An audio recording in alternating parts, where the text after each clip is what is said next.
My name is Wes Hickey. I'm the chair of the Department of Educational Leadership at UT Tyler. And in this Weekly 5, we want to talk about the issue of bullying. And the reason bullying is so important is because, without a doubt, it has a huge impact upon student performance. An individual that's being bullied is not going to likely be that concerned with certain issues of engagement with the curriculum and those type of things. And studies show that 35% of students are bullied, 15% cyberbullied. But I think that's even going up. I mean, as far as the cyberbullying goes, we hear about it quite often. And as a parent of a high school kid, I know that a lot of times there's a lot of information passed over through electronic communication that can be kind of rough on some kids at times. And we do know that 64% of children who are bullied do not report it. And when we look at the reasons why people are bullied, there's a number of things, and these are always the things that seem to be the most sensitive to who we are.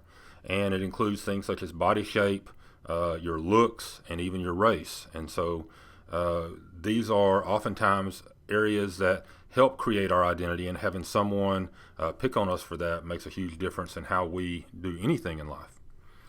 What bullying is, by definition, by Texas Education Code definition, is bullying exploits an imbalance of power between the student perpetrator and the student victim through either written or verbal expression or physical contact.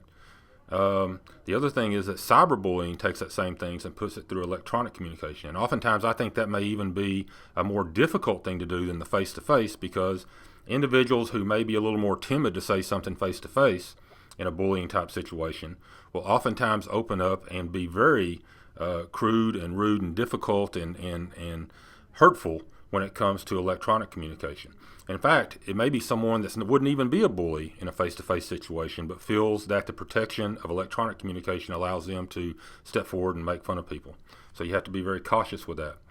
Now, we have several ways we try to address it. First of all, we have in Texas the Student Code of Conduct needs to address it, how you discipline kids with it, and also how you put in different prevention plans to try to help it.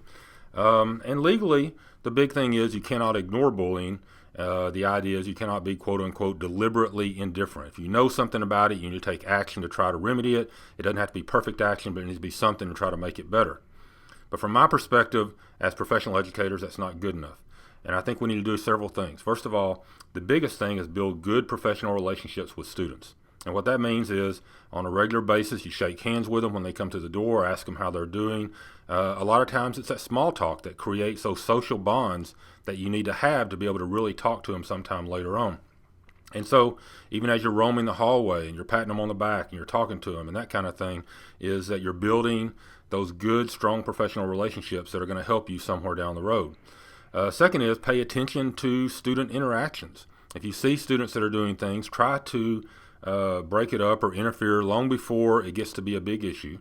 And if you see there are changes in behavior, try to find out why those changes exist and try to work with that. And then certainly care about what's going on. And kids know when you care, and make sure that you express that in multiple different ways. Bottom line is, both the bully and that being bullied probably have issues going on, and you need to work and be aware of what's going on there. And frankly, what we do in school is much more than try to worry about academic achievement, but we want to create and develop our kids socially as well. At UT Tyler, let us know what we can do, and remember, inspire and educate, be architects of human potential.